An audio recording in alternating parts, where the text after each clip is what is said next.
Hello, everyone. Pretty sure this one works. Testing, testing. One, two, three, 4, 5. I need this somebody one's a with better a more- mic. You might want to use this one, actually. I need somebody with a more resonant voice, Stephen. Good day, everyone. That's right. Spot the interpreter up at the dais. Thank you all for joining us for our panel. We have three really terrific panelists here to talk to you about how they've managed through conversations about history in the polarized times that we've heard so much about today. So I'm really excited to have you here. The way we're going to work it is to make this really informal and as interactive as we can. So I'll moderate the panel. I'm Matt Williams from Brand Federation. You heard from me earlier about the research. And I'll just be asking our panelists a couple of questions. We've got 45 minutes, and the way we're going to run it is 30 minutes of panelist conversations moderated by me, and then we'll have 15 minutes or maybe a little more of an opportunity for any of you to ask our panelists any questions that you have. So let me start by introducing you to our panelists, and I'll start down here at the end with Mr. Stephen Seals. Wave to the crowd, Stephen. Stephen began his professional career as a freelance actor, traveling the country, performing and directing theater for 14 years before joining Colonial Williamsburg. He attended VCU as a theater education major. He spent 10 years teaching theater in the Richmond community and working as an actor, director, stage manager, production manager, and lighting designer. Hopefully not all at the same time. Just once. He started here at Colonial Williamsburg Foundation 12 years ago as an actor-interpreter and was also a supervisor of the unit for 3 years before becoming manager for program development for African American and religion interpretation for the foundation. He currently portrays nation builder James Lafayette here at Colonial Williamsburg. So welcome, Stephen. Thank you. Next on our panel, we have Allison Wickens from Mount Vernon. There she is. Allison is the Vice President for Education at Mount Vernon. She leads the Education and Guest Services Division and oversees the History and Civics learning goals for the institution's on-site, off-site, and digital outreach programs. She writes and speaks about the education and learning of young people at museums, historic sites, and schools, and has written on the subject in articles published in the Journal of Museum Education. So welcome, Allison. Thank you for being here. And last but not least, we have Scott Stevenson. Scott is the director of the Museum of the American Revolution in Philadelphia. He is a Pittsburgh, Pennsylvania native and holds a BA from Juniata College and an MA and PhD in American history from the University of Virginia. Let's see. His bio is so long, I have to I'm not going to read the whole thing. Wow. He's developed and collaborated on exhibits, films, and interpretive programs for numerous historical sites in addition to the Museum of the American Revolution. Organizations including Colonial Williamsburg, the Smithsonian, the Canadian War Museum, the National Park Service, George Washington's Mount Vernon's, the Heinz History Center, and the Museum of the Cherokee Indian. So please welcome our amazing panel. This is going to be fun. Yeah, have a good old time. I want to start with a broad question to you all, and anyone who feels so moved may begin by answering the question. I'm not going to go down the line too much. All right, ready? Yep. I'd love for you to tell us about your own personal experiences with polarization and with difficult conversations in the places where each of you work. What does it look like in your world? You come from different perspectives in these conversations. I'd love to hear about what polarization looks like and feels like in your worlds. Start on the ground. Let's start with First president, yes. First answer, right? First. First. No, I mean, what polarization looks like. I mean, we are George Washington's Mount Vernon. I mean, that's one of the things I wanted to bring forward is that, we have a mission and it's Washington centered. And so polarization looks, we are a white, male centered, dead man institution, right? And so, owning that and sort of, and moving forward with that and asking what does that look like in a polarized world. We are a public history site. People come to us with their own preconception about how Washington very much fits into their own identity and their own relationship to their political positioning. And it's really interesting and meaningful that they bring so much of themselves to our historic site experience.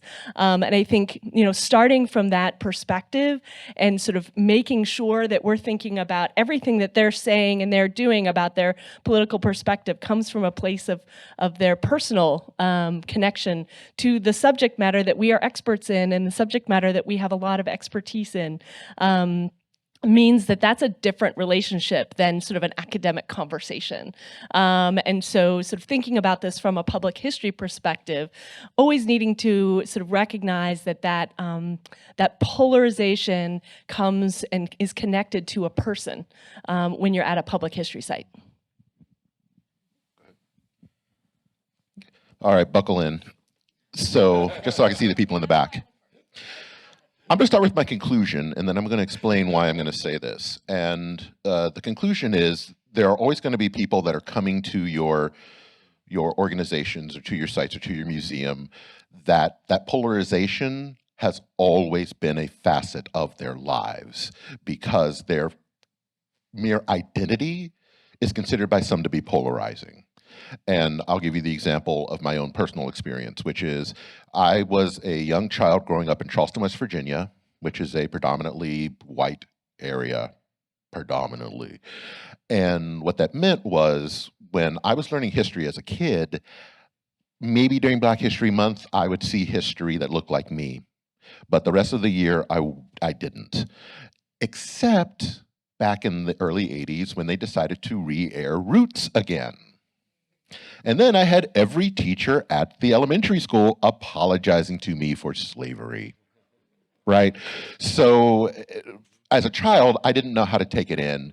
It made it hard for me to love myself because I was not taught to love my identity. I was not taught about the contributions that people that look like me had to the American story, when in fact, we have been a part of the American story nearly the entire time, right?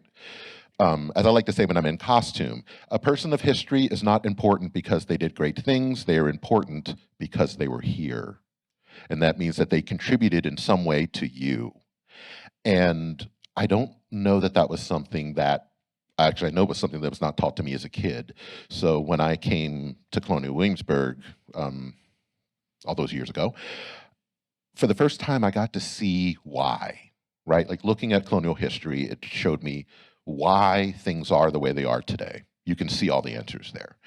And the first thing I did was cry because it's very depressing at first. But then I realized I am getting to do what I was never able to have as a kid. Young children of color come to my museum and they see someone that looks like them who is not making them feel horrible, right?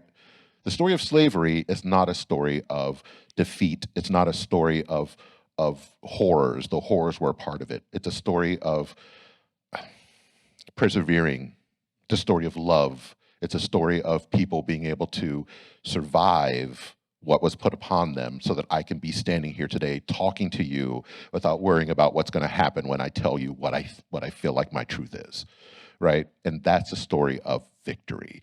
And the fact that I can share that with children and I see them being very happy when they see James Lafayette, because now they get to learn about me in school, it's wonderful. But that polarization is still around. There's still people who think that in telling the story of people that look like me, that in some way, shape, or form, I'm trying to make them feel like less of a person. And I can't be in costume going, actually, that's a you problem. That's not a me problem. So I have to find another way to do it, right? And the way that I tend to do it is they have to figure it out on their own, right? Because as you know, and you're where you are, you have to go where they are, where the guest is, and then you have to bring them to where you need them to be, right? So at that polarization, it's hard. It's really hard because your history is your identity, and you clutch onto it. We all do, but yeah, that was my childhood, and what I do here and what you all do helps those of us that were like me hopefully not have the same experience that I did with that polarization of, well, the Black story specifically, but many other stories as well. I'm going to stand up just because I thought this panel was tomorrow, and so I was not going to wear my pink pants tomorrow. But I'm just going to lean into it. That's the next question, was about pink paint. So I guess I'll bring the perspective. The Museum of the American Revolution that I have the great honor to lead is a relatively new organization. We just opened in 2017, so the paint's almost still drying there, and it was a long process to build that museum. When I started in 2007 as the third employee, we were going to build out at Valley Forge, and it's a long, fascinating story that somebody should write a book about, but it eventually got built in Philadelphia. And there's some projects that have all the money up front, and the challenge is like, how are we going to design this and figure out what the stories are and get the artifacts and build it real quickly? And I would argue those don't always end up actually producing the best result. Because isn't a twice-baked potato better than a single-baked potato, right? So during the course of my time, we actually designed 3 buildings. We had 5 different exhibition designers, and it was, a decade of time. So we got to really bake it and rebake it and taste it and put it back, and had great advisors along the way. And we reflected a lot about sort of what's the story of the American Revolution that 21st century America, wants, needs, et cetera. And my sort of partner in crime, Phil Mead, who was our chief historian through all of that, it was basically the two of us were like, Rogers and Hammerstein putting this thing together.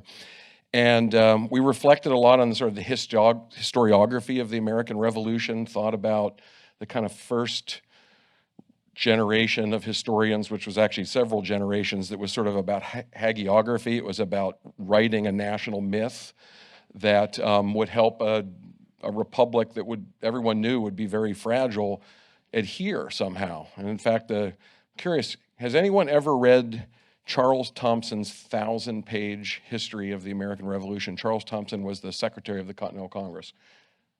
Because if you've read it, you're lying, because he wrote a 1,000-page history of the American Revolution, and he consigned it to flames, because he said, you've obviously read his writings, but he consigned that history to flames because he said if the real story of the room where it happened, in this case, Independence Hall, were ever to be told, like that's not. If you told the truth about all the dissension and all the terrible characters and all the terrible compromises that were made, that's not a story that sort of builds the nation up. The nation needs myths. Then there was a generation, probably starting the Progressive era through, and then re-energized after the Second World War, the new social history, broadening the narrative. That did not always lead to stories that made you feel good about the nation, right? There was a sort of a useful corrective to Charles Beard and everyone that came beforehand. And so what we were hoping to do is there sort of an American Revolution 3.0 that can be history, warts and all, hiding nothing, telling, as Judge Thomas so beautifully inspired us all this morning. That's his speech, I felt, was like really conveying the DNA of what we were trying to accomplish. But in addition to telling the story, warts and all, by casting the American Revolution as something that's not just an origin story, but as a story of transformation, something that started in the 18th century that we are all still a part of, that could make it hopeful and make you feel positive about people like Thomas Jefferson and George Washington and others. And so we nervously sort of launched the ship there in 2017. And I assumed, knowing that we were polarized then, boy, remember 2017? It seems like the halcyon days compared to where we are today. I just assume, oh gosh, we better duck, because everybody's going to be, I love South Park, right? They offend everybody. That's the key. So we thought, everyone's going to be firing at us. And on July 4th, 2017, the owner and publisher of the Philadelphia Gay News, Mark Siegel, who's become a good friend, and George Will both published editorials praising the approach that the museum took to telling the founding story. So actually the difference, I guess, my perspective is I want to also offer you some hope that in the time since then, actually, I think we have found engaging with our visitors, from school children, to World War II veterans, is actually history, and you're finding this, the work that Brand Federation has done. A couple of years ago, More in Common came out with this, and we heard a little bit about that last year with Dan Vallone, that Diffusing the History Wars report that came out, I think, in December of 2022. I actually found like suddenly there was an explanation for what we were experiencing was actually people are hungry for and open to hearing diverse and inclusive stories. You got to be careful, right? Because people need to feel respected. Maybe people are primed, like, is this supposed to make me feel bad? But I think actually our experience has been that the conflict entrepreneurs on both sides who have an interest in really stirring things up don't accurately reflect where the vast majority of Americans are. So I feel very hopeful and excited about the opportunity. Sorry for taking up all the time. And in case you couldn't tell, we're nodding and yesing over here. Quite a bit. Lots of nodding. Yeah, don't believe the hype, right? So there's a common thread in what all of you have talked about, maybe more than one. One being the stories of history are difficult, right? And that telling those stories in a way that's both accurate and complete to what they are in all their difficulty is a challenge, and that challenge is made more difficult in times when people may show up with preconceived notions or with identities that are rooted in the polarization. So I'd love to hear from each of you a story of your experience of dealing successfully with one of those moments that you've had with a guest or a visitor who embodied that moment of polarization, and how you handled it and what happened as a result. I guess I should stand up because I did know I was presenting today, and I did wear my pink suit on purpose. Thank you. No, I guess I want to tell a story that seems like a failure, but I feel like a success. A lot of the work that we do is with teachers. And last summer, we changed up our curriculum for the Teacher Institute that focuses on Washington and the economy. And this is a tough subject because the economic systems of the 18th century were enslavement. And oftentimes historically, we've looked at Mount Vernon as sort of the success story of Washington as an entrepreneur.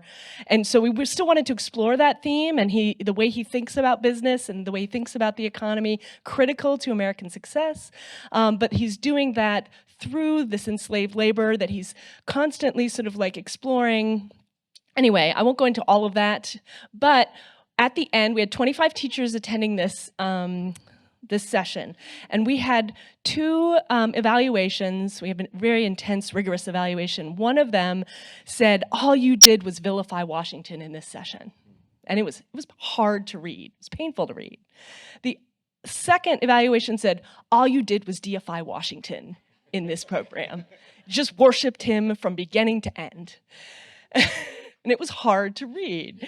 And I say it's a success story because we had 23 teachers that week who said, wow, how amazing that you were able to balance this work and able to sort of tell this nuanced story that I can take back to my students and make real and make visible the complexity of history, the value of Washington society, the concerns and the individual lives of the enslaved people at Mount Vernon, all of the stories that make the economic history of the 18th century alive. And so another note, those two people on the sort of far ends of that divisive evaluation both ranked us as like a high professional development experience, like 5s across the board. So it was rewarding in that way, but it really rewarded us for pushing and seeing that I always say, what's the middle 85% want from us, right? Like that's what you need to aim for, and it's a wide space to be in. It's not a conflicting space to be in. I was trying to think of which one to tell. So, okay, I think this one's a good one. So, I was in costume playing James Lafayette, but early James before he takes the name Lafayette. So, he's in the Raleigh Tavern Apollo room, which is a very important room, talking about what choice he's going to make, whether he's going to serve the Marquis de Lafayette as a spy or not. You know, I won't give away spoilers. But so people would come in, and this was a slower day. So I only had 2 guests come in for one of the tours, and it was a grandfather and his granddaughter. He was probably in his mid to late 50s, probably identified as white. And he came in, and I usually ask people, where are they from? He was from Alabama. And I just start, you know, talking in character. So I'm in character the whole time, so keep that in mind. So I'm telling the story and everything, and so I get to my decision making, and I'm talking back and forth with him, and it's going really well. But he eventually, when we get to the Q&A part, says to me, you know, I don't understand why people think that, you know, slavery here was such a big deal. He said they've had slavery since, you know, Rome and Greek times, so why is it any different now or worse now than it was when they had it back then? And I sat there and I thought for a second, and I looked at him and he looked at me, and I looked back at him. And thank God, one of the first books I read when I started at Colonial Williamsburg back in 2008 was a book called Slavery from Rome and Greek Times to the Transatlantic Trade. It's dry, but it's good. So I went, oh, so you were familiar with ancient slavery? He's like, well, yes, I am. You know, he's very, you know. I said, all right, well, let's talk about it because I've read about it too. So let's just have a conversation about it. So I was able to get him to talk about Roman slavery. And then I asked him, what's the difference between Roman slavery and this transatlantic slave trade that we have now, right? Because I'm still James. I didn't break character because I didn't need to at this point. But I ask him what the difference is, and he can't answer the question. So I start to give him a little bit more information, and then he starts to realize that he's like, bam, oh, the difference is it's race-based. And on top of that, if you become free, you can't become a citizen, can you? In Rome, it wasn't that way, was it? It was very different. And he was starting to explain it to his granddaughter. And he was starting to talk about transatlantic slavery in a different way, which is not something that I was expecting to get, but I knew that if I just said the information to him and made him look horrible in front of his granddaughter, then no learning was going to happen at all, right?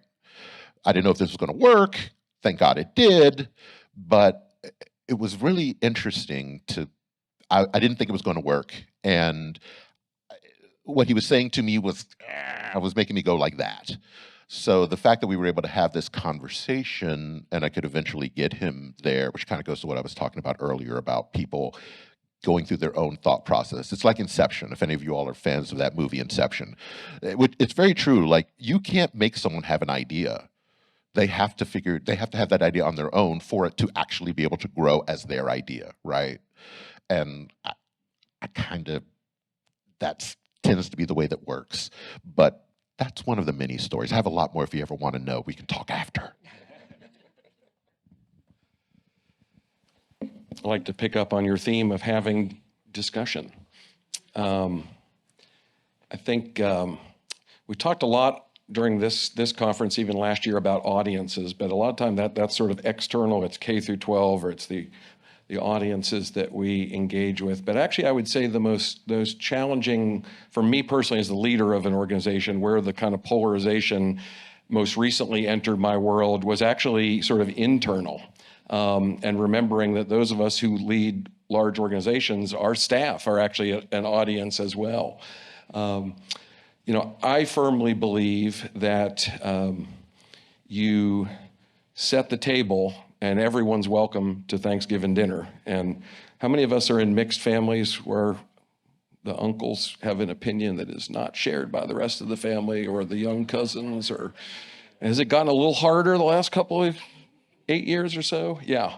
But one of my great heroes, and I think should be all of your hero, he should be your hero as well, if you do not already know him, is a man named Daryl Davis, who is a very famous blues musician, played with B.B. King and all the best ones, lives in Maryland. And if you ever feel like this person, it's not worth engaging with this group of people or this person because you can't change their minds.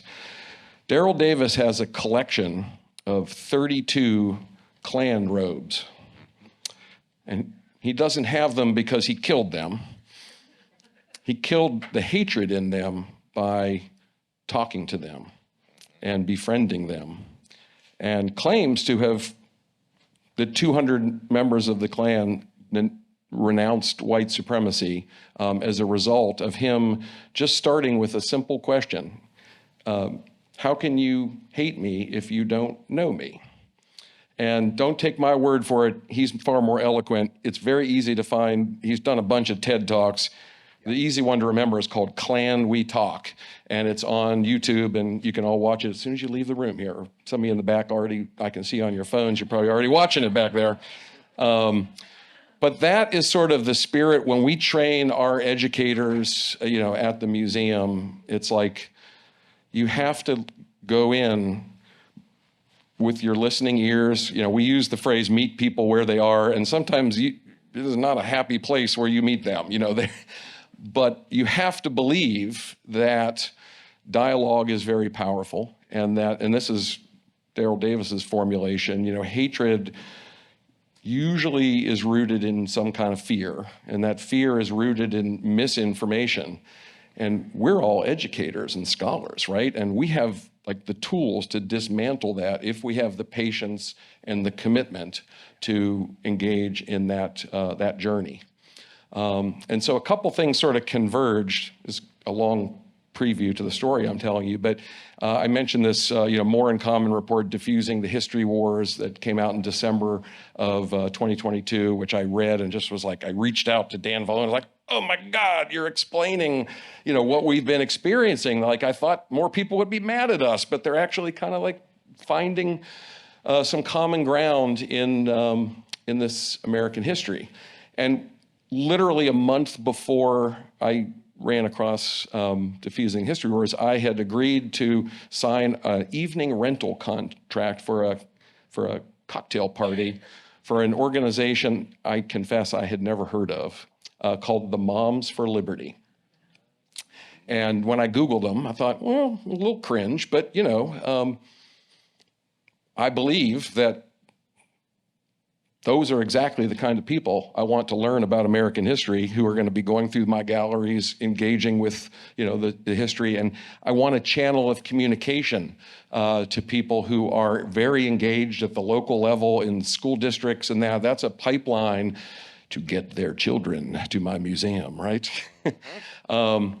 What I had not realized is that when we onboard staff in the museum, we spend a lot of time talking with sort of front-facing staff about how you engage and sort of philosophically our approach to engagement.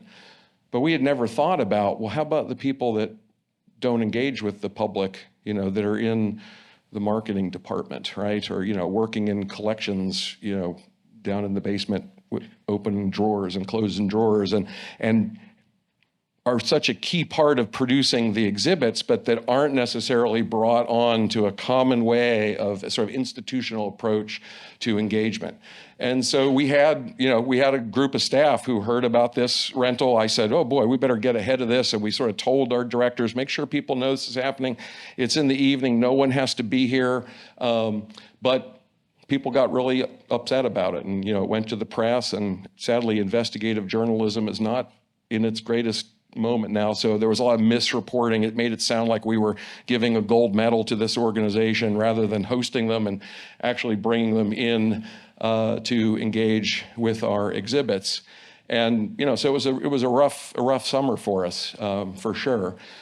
The silver lining is, and actually the insight about the disparity in the training came from my director of education and community engagement, Adrienne Whaley, who remarked about noticing like who were the people who were really kind of upset about this. She said, what's common about them? They're from several departments, but they haven't been trained the same way our front-facing staff has. And so that's sort of gotten us to change a little bit about how we're onboarding people and making part of the sort of recruitment and hiring to make sure that you know what we do, not just why we do it. It was possible to be really excited that you were joining this organization that was radically diverse and inclusive in its approach, but not realize that also meant you have to be willing to talk to everybody and share this story. And I think one of the proudest moments for me for the museum, and it was actually right when we first opened, this was July 4th of 2017, those two editorials from the Philadelphia Gay News and George Will, praising the approach we took. So I think we've got sort of a special sauce here that is really powerful, but it's not enough to sort of develop those materials and everything. I think also looking within your organizations and making sure you're having that dialogue within and actually supporting one another. I can empathetically appreciate what you experience as an interpreter. We've talked about this before, and so I got to make sure I'm there for you or for my staff to understand that, a person of African descent who's in costume, who's engaging with the public is got a sort of psychic burden that I don't have to carry, and I need to be open and aware of that. So anyway, that's my little battle story. That's great. Thank you. I want to make sure you all have a chance to ask our panelists some questions. So there are microphones around, and I've got a microphone here. So if you want to stand at one of these microphones and or raise your hand, I'll bring a microphone to you, and we'll get as many questions as we can. Sir. Thank you. I'm Marvin Alonzo Greer. I used to work here at Colonial Williamsburg. One of my ancestors was most likely enslaved at Mount Vernon, and I used to be a contractor with MOAR. And I had a question about this idea of moderation and kind of meeting in the middle. When we talk about slavery, like where is that middle ground? I think we in the history field tend to like to be like, we want to make everyone feel comfortable and welcome, which I understand that. There's nothing welcoming or comfortable about enslavement. Nope. Most of our institutions are white run, white volunteers, white visitors. Tomorrow we'll be talking about getting people, minority groups into our museums. But I have a question about this idea of being moderate in our approach to history, but also the idea that white culture is the norm. And if your culture, the dominant culture, is the norm, how can you be like? How does that moderation fit into welcoming people like Stephen Seals, who had a negative experience? I had a negative experience when I was a child coming here to Colonial Williamsburg, and I vowed never to come back here. Our experiences are similar, but are not different from most Black people who go to historic sites. My partner refuses to go to plantations or historic sites, and I work in the museum field. And so how do you when you have visitors who like, I don't see myself here, white colleagues who are like, we're doing our best. We're trying to beat the white nationalist and the black person in the middle. How do you balance that idea of humanity with that white nationalist? There's an article, and I think it's titled "Museums Are Not Neutral," which many of you have probably read, and it's actually something that we even use in our training to interpreters, because it is very important to understand the difference between being neutral and being objective. In museums, we need to be objective. We are not neutral. We've never been neutral. We never will be neutral. There's no such thing as being neutral. It is very important that we understand where we come from, warts and all, which means you've got to say the ugly out there with the pretty. It doesn't mean that you have to give the same exact amount of weight to the ugly as you do. You don't have to necessarily welcome the white nationalists with a kiss to come in. But I'm also a black man in America. So as you probably understand too, I'm oftentimes not the person in power. Therefore, I'm oftentimes at the position of weakness in order to be able to express what I need to, which can sometimes be a weird sort of tightrope that you walk on, because the truth of the matter too is that if you don't have the representation within the management that is making these decisions for you, it doesn't necessarily matter how objective your decisions are. The perspective's not there. And if the perspective's not there, it's not only are you going to be missing something from what it is you're trying to do, but the optics of it are going to make it very clear to those of us who need to see ourselves within these things that that it wasn't important enough for us to be asked about those sorts of things. So oftentimes you can answer these questions and have an understanding of how to come at things by having the representation in the room. Because oftentimes what we're going to tell you is not nearly as radical as what you may think yourself, right? I had a director once here who wanted to show all of the most horrible parts of slavery. He was like, it's horrible, and we want to show the beatings and all of that sort of stuff. And all of us black interpreters looked at him and said, okay, I get why you need this to be a part of the interpretation, but as black people, that is not the part of the interpretation that is fueling us. So listen to what we need, listen to what the people who are being represented need within the experience. And you really can only do that by having them in the room. So for me, it's about us being in the room, because when we're in the room, it's much easier to have a conversation, a very difficult conversation, of which I have many of here, but I'm allowed to have those conversations, and it means the world that I'm able to. But that representation becomes important on that. Yeah, I think your question is exactly why I always like to start with the fact that we identify as an institution as George Washington's Mount Vernon. And it's really important that we're making clear what our institutional perspective is so that we can, bring that narrative. Oops, not supposed to use that word, right? Yes. Oh, right, no narrative. You guys understand the context. Depends on the Okay. context. But wanting to make sure that our interpretation is visible, and it's really critical for our staff at Mount Vernon not to make anybody believe what we believe. And so our goal is to, listen and then share with evidence and with the expertise that our staff and our community groups and our work has brought forward, how we understand the past and how we interpret the 18th century and George Washington's life. We want to make that visible. We want to make it visible as an interpretation so that people can can be in dialogue with it based on their own view, as opposed to saying, this is what you need to be thinking about George Washington. This is what you need to be thinking about slavery. And so really trying to sort of support each person bringing in their own perspective. About your question about the middle, one of the things that I find is the best benefit to our institution in teaching about George Washington is that our work happens at a plantation site. Because we are an institution that honors George Washington and believes that his contributions were great to the society. We also want people to learn that story and the complexity of a plantation landscape, and know that he was enslaving individuals. And so those two things have to happen together, and we have the opportunity at our site to be able to do both of those things. And people come to Mount Vernon for radically different reasons, and we want to support them engaging in public history and coming to this space.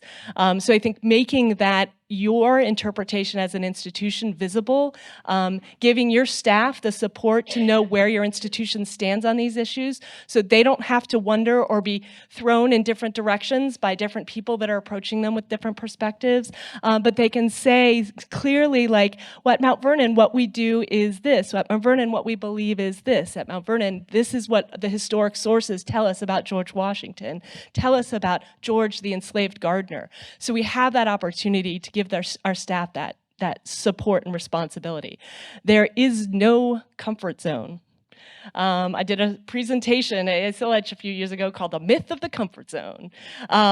What there is care. And so, just understanding you can't make people comfortable if you're talking about history, but you can care for them as individuals who have made a choice to be at your site that day.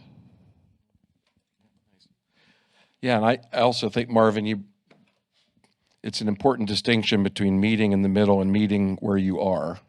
I would not want to suggest that what we should be doing is sort of averaging, two often very polar perspectives. It's about, I think, when I say meeting where you are, I am hoping to bring you on a journey, and I want to be as effective as possible.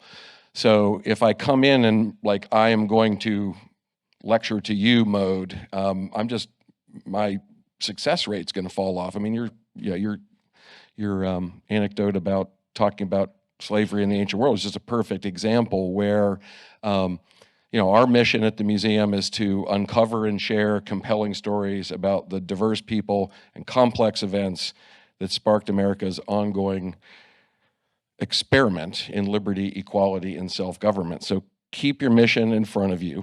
But then how do we be most effective in achieving that mission? And so for God's sakes, no, we're not going to sort of, validate every opinion that comes in, but it's like, start by listening. And again, channeling Daryl Davis, I would say, he was not necessarily meeting the Grand Imperial Wizard in the middle. He was sort of going over to his side, actually, and listening and asking questions.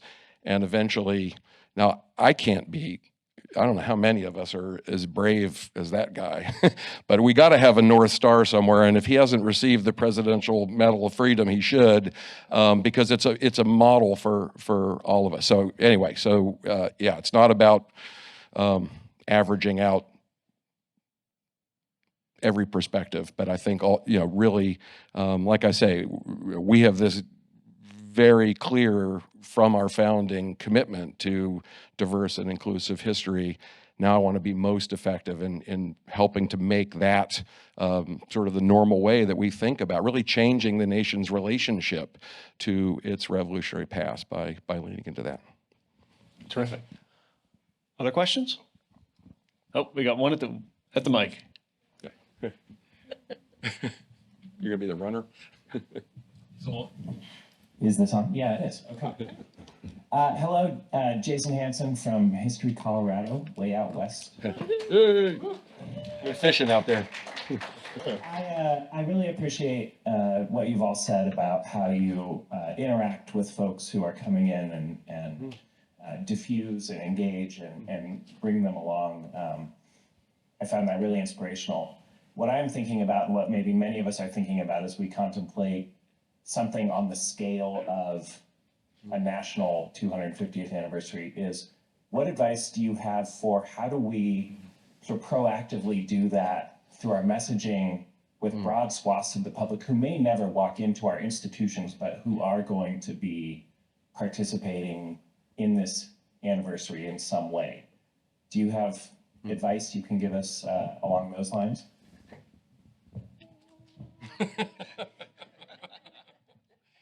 I think Mount Vernon should go first again. Haven't I gone first every time? I don't have an answer. I'm trying to think. I'm looking at Amy. I'm like, Amy, do you have a suggestion? Do you have an answer? Amy is our director of marketing at Mount Vernon, so I'm pointing at her. All right, I'll save you. No, actually, everything I'm about to tell you was completely contradicted by what we heard a little bit earlier about messaging. When we opened the museum in 2017, our sort of opening promotional campaign for the new museum, our sort of tagline was, "You don't know the half of it." And we employed imagery. We used living history interpreters to kind of show a very diverse range of characters from the revolutionary generation to kind of tease that this was not going to be like a 1950s version of the story of the American Revolution and, you know, all the little cute sayings that you marketing people come up with, you know, sort of ended with, "You don't know the half of it." And, you know, I'll tell you, Erin Haynes, a member of the 19th, if any of you follow her, she's, you know, doesn't even take my calls anymore. She's so famous. But Erin then was Erin Wack, and she was an AP reporter, African-American reporter, very involved with the Philadelphia Association of Black Journalists. And we had been trying to reach out to her for like a year to get her to write something about the museum that was coming. And she actually, when she eventually came, she told me she was in the 30th Street station in Philadelphia and she saw this big poster and it was Phyllis Wheatley. It was a, you know, an interpreter who was holding a stack of books and, you know, talked about, "Have you heard of Phyllis Wheatley? You don't know the half of it." And she said, "That got me." And I thought, oh, wait a minute, maybe this isn't the story I'm assuming is not going to be relevant to me or whatever. So I think thinking about being a little bit provocative, although you're not supposed to tell people they don't know the half of it. But I think it worked in that case and was very successful. That you know, if you suggest to people that this is a deeper, richer story that they're going to find, you know, find themselves reflected in. We've certainly found that to be very effective in broadening, you know, the visitation at the museum. Yeah, and I gave you time to think. You gave me time to think. Thank you. I'll pay you later. No, I mean, I was reflecting on your question because I am an educator, and the last thing you want is educators writing marketing messaging. And so I was trying. That's why I was like desperately reaching to Amy, and she'll kill me later. But I think the lesson that I have learned from education that I think applies to marketing is really researching and understanding your audience, and especially if you're at a state institution, and understanding the unique relationship between your state, Colorado, and its sense of history, and sort of drawing narratives, and then bringing that to people, whether that's small focus groups, or even just the visitors going through your galleries, or the people at the mall nearby. I don't know, people don't go to malls anymore. But, you know, really just working to sort of like identify, not necessarily what works, but identify what isn't working. And that's, I think, sometimes the trick is, so too often we're trying to find what works. And sometimes with, especially understanding what's going to resonate with people, it's about finding out what doesn't work. May I? This is going to sound very horrible, but it won't be horrible at the end. But so I have been working here at Colonial Williamsburg since 2008. My mother has never come to see me perform. She just won't do it. And I don't push her too hard on it because I get it. She is a nearly 80-year-old woman who has only seen pain as a part of the interpretation of her history, because none of the museums that were around her growing up or even being an adult gave her the understanding or the feeling that they were going to be able to lift her up.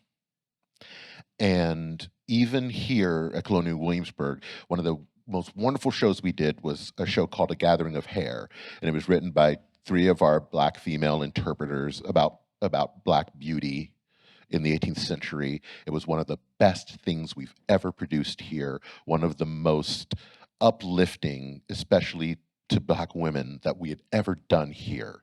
And I wanted my mother to see it more than anything else, and I couldn't get her here to see it, because she had never been connected within the community that she was a part of, to think that she could come to a place like Colonial Williamsburg and not leave feeling pain. And she's at that point in her life where she just doesn't want to feel it anymore. And you know what? She's kind of earned not having to deal with it anymore, which is why I don't push her on it too hard.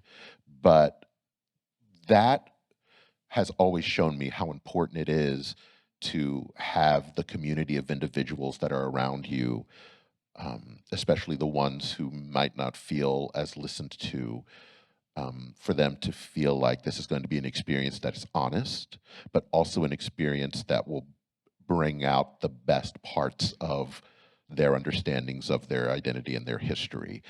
So I'm not really giving you an answer, but I am kind of giving you just something to understand as you're trying to answer that question of who it may be worth your time to explore, and just how important community is when it comes to making people lifelong lovers of history or of museums or of whatever it is that you do. Oh, well done. This is our last one. We're out of time. I'm so sorry. Last question. Yes, sir. Thank you. My name is Bill. I'm with the Minnesota Historical Society in the Midwest. I've noticed that a lot of the focus is on engaging with frontline visitors, or visitors on the front line. And I'd like to flip the scale a little bit and ask your advice about how to help administrators get over some fear. We learned today, Matt, from your presentation and from presentations last year, that visitors are open to accurate and complete stories about the past. But there's also a noisy minority, I think that was a term you used last year, of people who are whispering to our leaders about what is and isn't possible in terms of historical interpretation. What advice would you have for us to help our leaders find some courage in these difficult times? Great question. To tell full and complete stories. My answer is very short. Knowledge is power. When your managers understand the story that's being told, when they have multiple perspectives that they have talked about or been a part of or understand, it's much easier for them to not feel like they're going to make a mistake in making a choice on something. Because I think what it really comes down to in the end, a lot of times, fear, right? Like, I'm going to be a racist, or I'm going to do something that's wrong, or I'm going to seem like a misogynist, or whatever it happens to be. And, as a wise person said, light, light is the best, disinfectant. Light makes everything visible, and knowing makes making your decisions more stronger, more powerful, more sure. When someone can be more sure in the choices that they're making, they will usually make better choices. And it's the same with managers. Being a manager for years before I went back down to being in front of people, which I love. But the thing about management is being brave in the decisions that you make. But it's really hard to do if you don't have the knowledge. Yeah, I mean, it's hard to, just as we were talking with visitors, you can't make other people in your management team act differently. You have to open up that space for them to come to those conclusions that you see as a clear path. And I think I'll answer that with just sort of the way in which I do this in work internally. And when I am thinking about something that may challenge our institution and take it in a different direction, and I ask myself, am I afraid to bring this forward, or am I not bringing it forward for some sort of strategy? And if I can identify what that strategy is, and it isn't just a bunch of hooey, then I can sort of build that strategy up, and then I have the ability to work to develop allies in that area, or work to build the groundwork, or do the research I need to do to make that argument more. But if I can't come up with the strategy and it's just fear, then I just have to sit, breathe, and bring it forward. So finding out what are you contributing to the change in your institution. You can't just be waiting for others to change. So figuring out what are the barriers to your own actions when you're in those rooms, if you have a seat at that table. I guess I'm thinking about the concept of managing up. And I've always believed that to those to whom much has been given, much is expected. And leaders have power. And it is important to expect much from them. I've been blessed for many years to have on our board of directors Ray Halbritter, who is the nation's representative, essentially the CEO of the Oneida Indian Nation, part of the Haudenosaunee or Iroquois Confederacy in New York.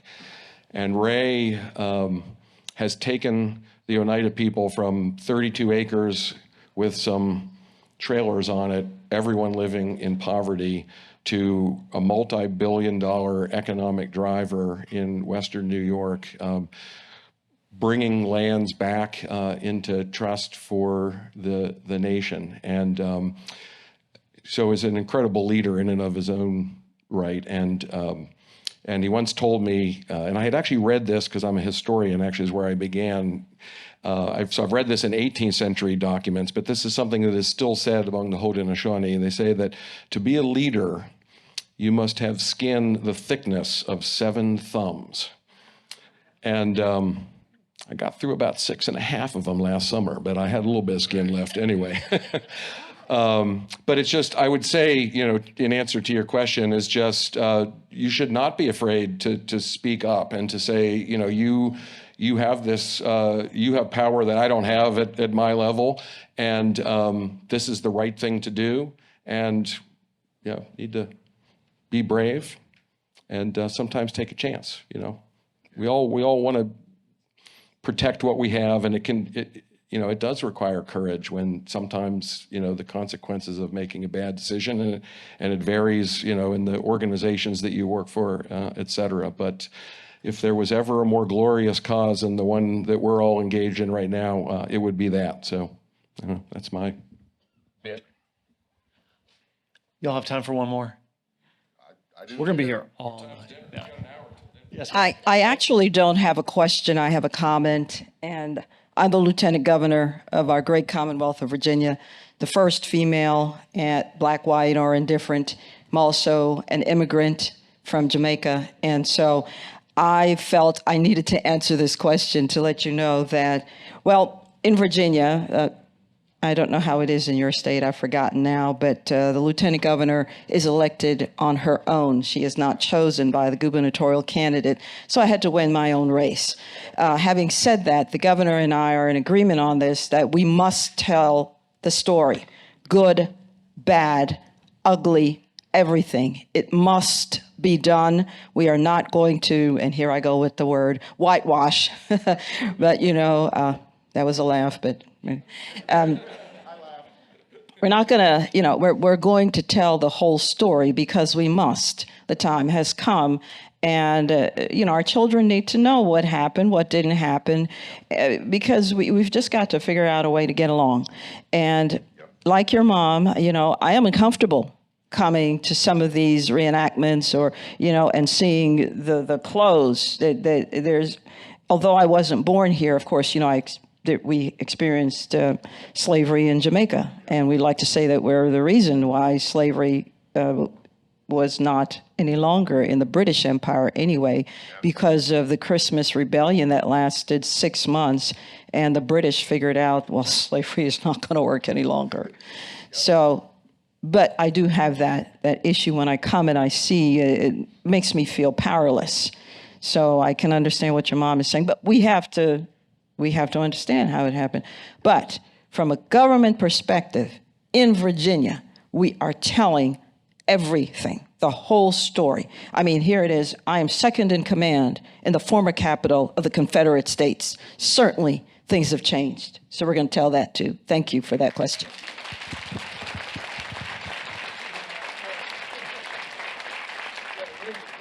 Yeah. I would have been on better behavior if I had known the lieutenant governor was in the audience. Thank you, ma'am. Thank you very much. And thanks to Allison and Stephen and Scott for your time. Thank you all for being here. Thank you, everyone. Thanks to the panel. Really appreciate it. Thank you all for being here. It's fun. Yeah.